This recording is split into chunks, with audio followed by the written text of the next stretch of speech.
Monsieur le ministre, bonjour. Bonjour. Merci d'être avec nous à Marseille. Karim Zidane, vous êtes ministre délégué auprès du chef du gouvernement, chargé de l'investissement, de la convergence et de l'évaluation des politiques publiques du Maroc. Alors, il y a beaucoup de choses qui ont été dites dans la table ronde précédente. On a beaucoup parlé de capitaux et d'investissements. Peut-être une première question. Quelle est la dynamique aujourd'hui des investissements au Maroc? Et peut-être quelle est la place de la France et puis des autres pays dans cette dynamique?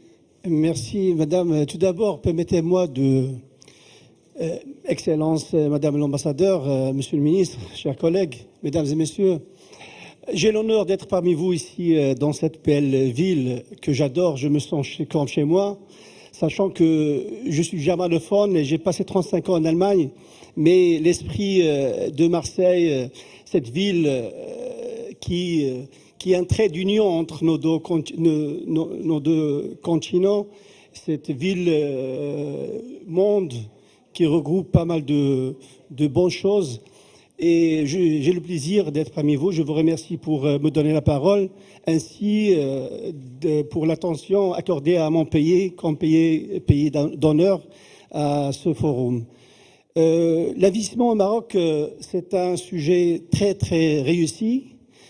Grâce à l'impulsion de Sa Majesté le roi Mohammed VI, que Dieu l'assiste, on a avancé vraiment dans plusieurs domaines. Le Maroc se retrouve maintenant comme un grand chantier dans plusieurs domaines.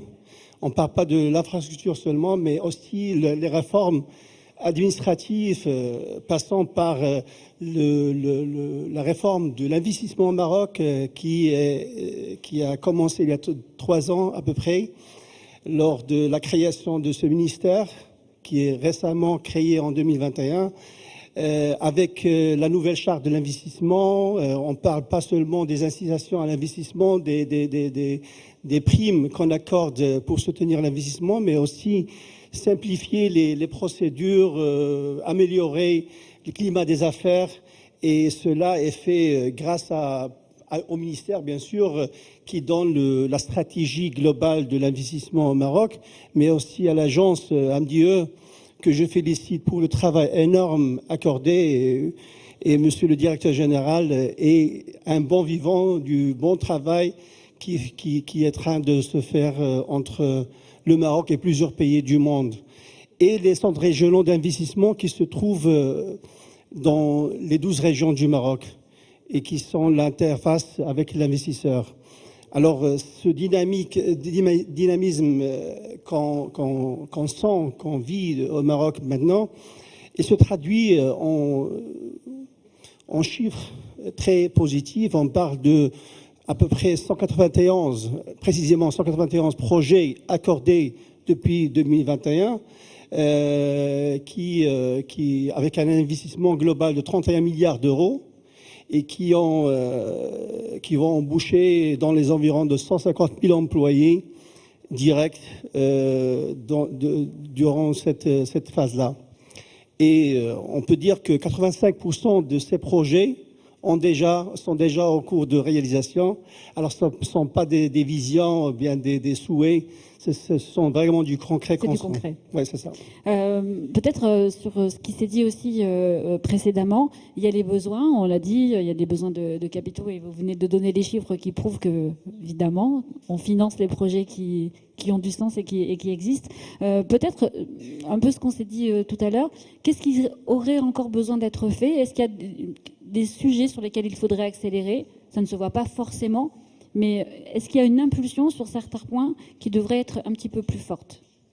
Évidemment, je suis convaincu, lorsqu'on arrête à se développer, on recule. Alors il y a toujours de l'espace pour s'améliorer. Bon, on parle de foncier pour l'investissement, on doit mobiliser plus de foncier parce que la demande est énorme, on reçoit beaucoup de demandes d'investissement de partout du monde et le foncier, c'est un problème majeur. On est en train de réformer l'idée et de créer des zones d'investissement industrielles, des zones industrielles de qualité près de l'infrastructure. On vient de parler des ports de Tanger, de Nador, de Dakhla et des autoroutes, des lignes ferroviaires. Alors on est en train de réformer ce sujet-là et simplifier en tout cas les procédures et améliorer le climat des affaires. Ce sont les sujets les majeurs pour soutenir cette vision royale. Sur, peut-être dernière question, sur ce qui resterait à faire et surtout sur peut-être votre vision de ce que peut être le Maroc dans 5 ans et sa place sur, on va dire, la map monde. On évoquera au cours de la journée ce bloc Europe-Afrique qui pourrait venir concurrencer le bloc américain et le bloc chinois. Est-ce que pour vous, on est sur cette dynamique-là ? Alors, comme a dit Monsieur le ministre avant, le Maroc se positionne très très bien mondialement. On a à peu près 52 accords libre-échange avec plusieurs parties du monde, avec les États-Unis, l'Europe, l'Asie et l'Afrique. Et le Maroc est le seul pays, un des seuls pays, il y a seulement 9 pays au monde qui ont à la fois un accord libre-échange avec les États-Unis et l'Europe. Et c'est déjà une terre fertile pour l'investissement. On a une jeunesse très qualifiée, hautement qualifiée et a envie de participer.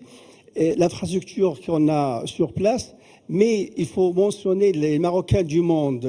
On a, et parmi les présents, j'ai pu voir Si Rachid et Si Al-Jalil, de grande taille, et la France bénéficie d'une grande partie des Marocains du monde qui sont hautement qualifiés, qui parlent les langues. Moi, je parle allemand et je parle marocain, un petit peu français, anglais aussi. Très bien français.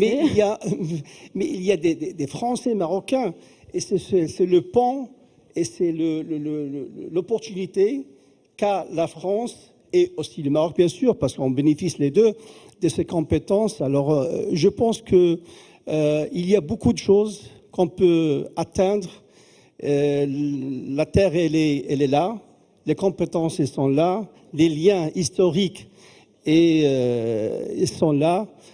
Et on doit commencer. Merci beaucoup, Monsieur le ministre Karim Zidane. Je rappelle, vous êtes ministre délégué en charge de l'investissement, de la convergence et de l'évaluation des politiques publiques du Maroc. Vous verrez, l'investissement, on va en reparler tout au long de la journée. Merci pour votre partage et je vais accueillir Jean-Christophe Tortora.